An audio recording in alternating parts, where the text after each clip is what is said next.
تو یہ احساس کہ جب آدمی گناہ کی بات بھی نہ کرے، جب آدمی اپنے آپ سے غلط باتیں بھی نہ کرے، پھر کرے کیا؟ کرے یہ کہ اپنی سوچ کو ہمیشہ مثبت رکھے، صحیح رکھے. اور یہ جو مثبت سوچ ہے، صحیح سوچ ہے، یہ جو دل کا صحیح ارادہ ہے، بس اسی کا نام نیت ہے. اور یہی وہ چیز ہے جو رسول اللہ صلی اللہ علیہ وسلم نے فرمائی ہے کہ انما الاعمال بالنیات، لوگوں تمہارے اعمال کا دار و مدار نیتوں پر. بس اتنی سی بات، صحیح نیت، ہر ایک کے ساتھ صحیح نیت. حتیٰ کہ کسی کافر کو لڑائی میں قتل بھی کرنا ہے تو صحیح نیت رکھے کہ اللہ اس لیے قتل کرتا ہوں تیری زمین پاک ہو جائے.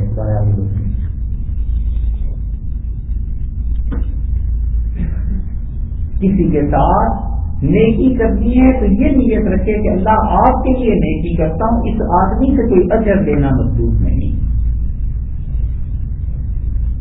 جتنی نیکیاں کریں سب نیکیوں میں براہ راست اللہ کو کہے کہ اللہ آپ کے لیے کر رہا ہوں، لوگوں سے کچھ لینا دینا ہے. جب اس نیت سے نیکی کرے گا تو کبھی بھی یہ شکایت پیدا نہیں ہوگی کہ میں تو اس کے ساتھ ایسے کرتا رہا ہوں اور یہ صاحب میرے ساتھ کیا کر رہے ہیں. کچھ شکایت نہیں، صاحب اللہ کے لیے کیا تھا، یہ جو کچھ کر رہا ہے یہ بھی اللہ کے یہاں پہنچ جائے گا، اور میں نے جو کچھ اس کے ساتھ اچھائی کی ہے یہ بھی اللہ کے یہاں پہنچ جائے گی. لینا ایک نہ دینے، یہ صاف نیت. اور اسی لیے بزرگوں نے یہ کہا کہ مومن کی نیت اس کے عمل سے اچھی ہے. کہ نیت دل کا یاد آیا نا تو اس میں تو کوئی ریاکاری ہو ہی نہیں سکتی، اور عمل میں کبھی کبھی آ بھی جاتی ہے. تو نیت دل کی درست رہے. ایک استاد تھے، پڑھاتے تھے، وہ بچے کو سبق یاد نہیں ہوتا تھا، نہیں کر کے آتا ہوگا، تو انہوں نے چپت لگائی، تھپڑ مارا، تو بچے نے کہا استاد جی اللہ کے واسطے نہ ماریے. انہوں نے دوسری لگائی، ان کا بیٹے اللہ ہی کے واسطے مار رہا ہوں. بات صحیح ہے. آدمی غور کرے تو اساتذہ بھی اتنے اچھے تھے کہ وہ مار بھی اللہ کے لیے تھی. یاد رکھنا اس بات کو، یہ بچوں کو مار اور مجرم کو سزا اور کسی بھی شخص کو تنبیہ اگر ذاتی مفاد کی بنیاد پر ہو، اپنے غصے کے اظہار کے لیے ہو، اپنی شخصیت کا علم اور برتری اور یہ ہو، تو پھر یہ مار بگاڑ پیدا کرتی ہے، فساد پیدا کرتی ہے، تباہی لاتی ہے. اور جب وہ اللہ کے لیے ہو تو اس مار میں برکت ہوتی ہے، اصلاح ہو جاتی ہے، توبہ کی توفیق ہوتی ہے. اس لیے مارے کہ میری بات نہیں مانی، یہ غلطی ہوگی. مارے تو اس لیے کہ اللہ کی بات نہیں مانی. اپنے نفس کو بیچ میں نہ رہے.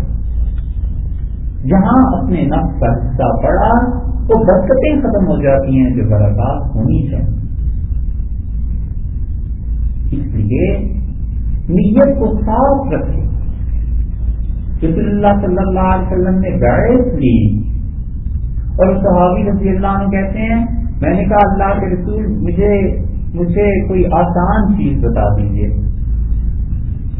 تو آپ نے فرمایا بیعت کرو میرے ہاتھ سے، وعدہ کرو میرے ساتھ کہ بنصح لكل مسلم، ہر ایک مسلمان کے ساتھ سچائی سے پیش آؤ. انہوں نے کہا کہ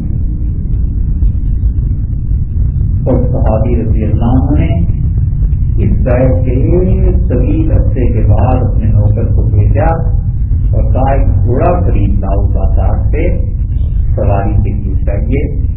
وہ لے کے آیا اور اتنا اچھا گھوڑا، اتنا خوبصورت، ان کا یہ کتنے میں ملا؟ امام نبوی رحمۃ اللہ علیہ نے مسلم کی شرح میں یہ واقعہ نقل کیا. اس نے کہا حضرت 200 میں تو فرمایا بھی یہ تو بہت اچھی چیز ہے, اس کو بھی بلا کر لاؤ جس سے قبیلہ اس سے بلایا. کہنے لگے کہ 200 میں بے چار نکال دی. فرمایا وہ کیوں؟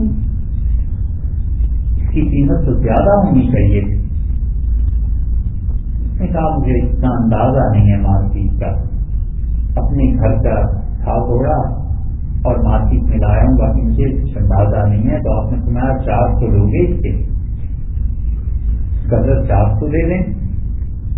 پھر سوچتے رہے کہ فرمایا 600 لوگے, پھر 600 دے دیں. فرمایا 800 لوگے. کہا مذاق کرتے ہیں. کہا نہیں, یہ گھوڑا اگر میرے پاس ہوتا نا تو میں اسے 800 سے کم کے نہ بیچتا. اور 800 سے دیے.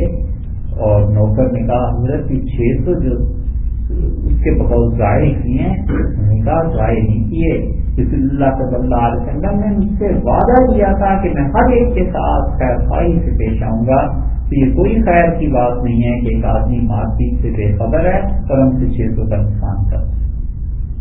کم سے وعدہ فرمایا, میں نے وعدہ کیا تھا, وعدہ کیا تھا. انہوں نے فرمایا تھا بندوق اور ہر ایک مسلمان کے لیے اچھا سلوک کریں. یہ پریکٹس کرے کہ میں نے نیت اچھی رکھنی ہے ہر ایک کے ساتھ. جب اچھی نیت ہر ایک کے ساتھ ہوگی تو اس کا اثر ظاہر ہوگا, اور اس کا اثر یہ ظاہر ہوگا کہ اللہ کے یہاں اجر بھی ملے گا اور اس نیت کا اثر لامحالہ آ کر رہے گا. یہ نیتیں انسانوں کی اتنی باریک چیز ہے. اب تو سمجھنا آسان ہو گیا نا, ویو جیسے چلتی ہیں اور ذرا سا موبائل فون ایک سوتر کے برابر ادھر ادھر ہو جائے تو آواز منقطع ہو جاتی ہے. اس نیت کا یہی حال. یہاں بیٹھ کر آپ کی نیت اپنے کسی آدمی کے بارے میں جو ہزاروں میل کے فاصلے پر ہے اچھی ہوگی, اس پہ اچھے اثرات مرتب ہوں گے. اور نیت یہاں خراب ہوتی ہے اور مزاج اس کا بگڑ جاتا ہے. اللہ نے جو غیر معمولی صلاحیتیں انسانوں میں رکھی ہیں ان میں ایک صلاحیت یہ روح میں ہے کہ یہ میسج کنوے کرتی, میری طرف سے تم خیر میں, میری طرف سے تم شر میں.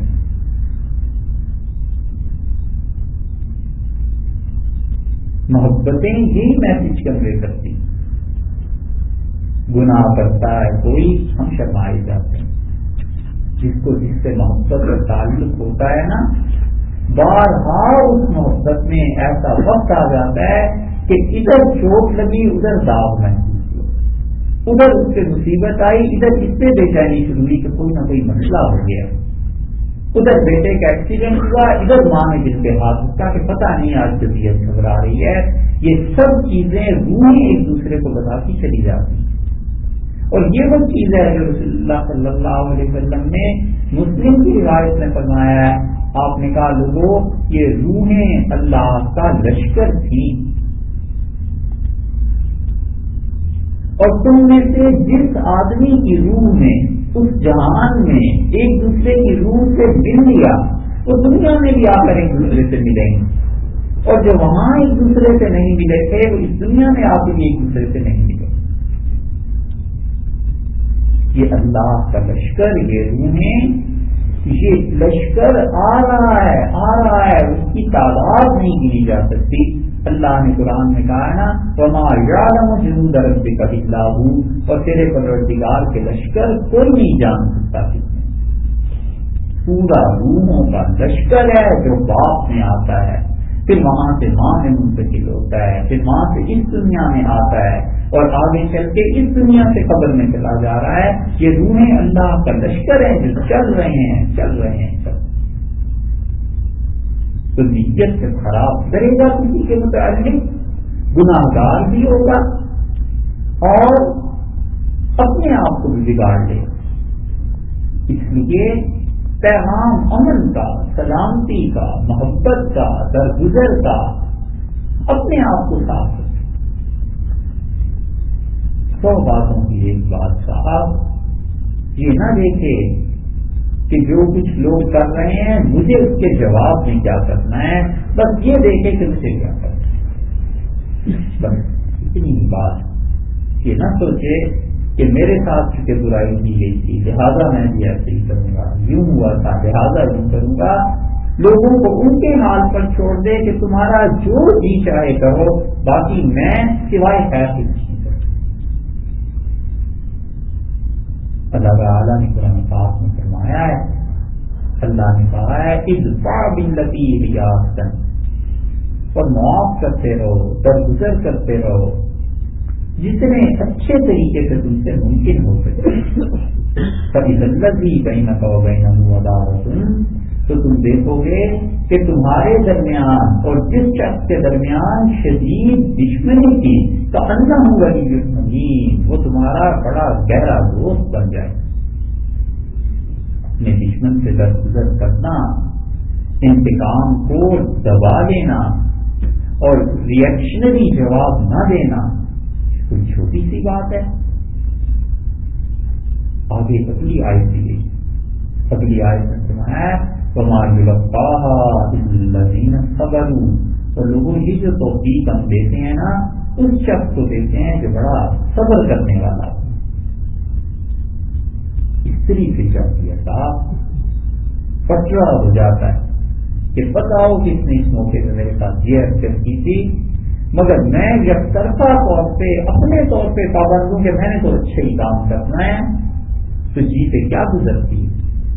اس کا نام ہے صبر. اور آگے وَمَا يُلَقَّاهَا إِلَّا ذُو حَظٍّ عَظِيمٍ، اور یہ توفیق تو ہم اسے دیتے ہیں جو بڑے مقدر والا، جو بڑے نصیب والا. ہر آدمی کہتا ہے میری اولاد مقدر والی ہو. اگر مقدر والا ہے تو پھر اولاد کو یہ تعلیم دینی چاہیے. اللہ نے اس سے کہا ہے کہ ذو حظ عظیم، بڑے نصیب والا آدمی ہے یہ. ذرا سوچو اس کی پذیرائی قیامت میں کیا، اس جیسا مقدر کا فکر کر بھی کوئی، اس جیسا اچھا آدمی بھی کوئی ہے کہ اللہ نے اسے کہا کہ یہ بڑے نصیب والا آدمی ہے.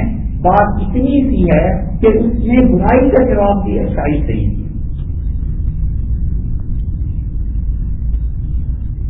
نظام الدین اولیاء رحمۃ اللہ علیہ سے کسی نے کہا کہ حضرت فلاں جگہ گئے تھے اور وہ آدمی آپ کو برا کہہ رہا تھا، تو حضرت نے فرمایا پھر حضرت ہم نے کس سے دعا کی، تو جو کچھ کہہ رہا تھا تابڑ توڑ جواب دیے. تو نظام الدین رحمۃ اللہ علیہ نے کہا کہ وہ تو کانٹے رکھ رہا تھا کہ انسان نہ چلیں، اور تم نے بھی کانٹے رکھ دیے. خار خار بھی باشد، کانٹے ہی کانٹے راستے میں ہو جائیں گے تو لوگ کہاں چلیں. اور پھر فرمایا ہمارا طریقہ، ہمارا تعلق اور ہمارا مطلب یہ ہے کہ جس شخص نے ہماری راہ میں کانٹے رکھنی ہوں اس کے لیے بھی دعا کرتے ہیں کہ اللہ اس کے مقدر کے کانٹوں کو ہٹا دے. یہ حسن نیت ہے. بس نیت صحیح رکھے، مثبت سوچتا ہے. یہ وہ چیز ہے جو رسول اللہ صلی اللہ علیہ وسلم نے فرمایا ہے کہ دماغ یہ جو سر میں ہے اس کے قرب و جواب میں اس کی ضمانت دو، اس کی ضمانت ان چیزوں سے دی جاتی ہے. اللہ تعالیٰ نے